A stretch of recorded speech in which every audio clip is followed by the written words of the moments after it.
खुदा यीशु मसीह के जलाली नाम में आप सबकी सलामती हो। मैं इस वक्त मौजूद हूँ United prayer and fasting centre Islamabad में, और दिल नहायत खुशी से भरा है कि खुदावन लाहौर से यहाँ तक हमें सलामती से लेकर आया।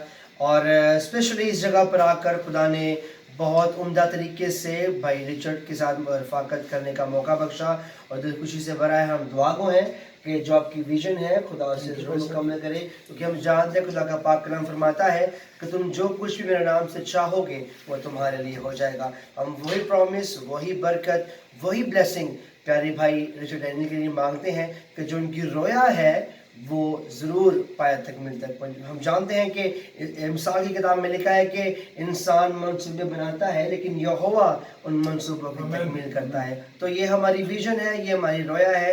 हम सब मिलकर इस प्रोजेक्ट में हाजिर हैं इनके साथ, जहाँ पर भी हमारी ज़रूरत है। CPM हमारी मिनिस्ट्री जो है, SRBC, ILI और जितने हमारे प्रोजेक्ट्स हैं, हम मुकम्मल तौर पर इनके साथ खड़े हैं। और हम दुआ गो हैं कि खुदावन जल्द इस दरख्वास्त को गवाही में तब्दील करें। Thank you so much. Thank you first adder. मैं शुक्रगुजार हूँ कि आज शाम आप हमारे ऑफिस में तशरीफ़ लाए और आपने हमारे लिए बरकत चाही, हमारे लिए दुआ की। इन सारी बातों के लिए खुदा का और आपका बेहद मशकूर हूँ। God bless you. Thank you so much.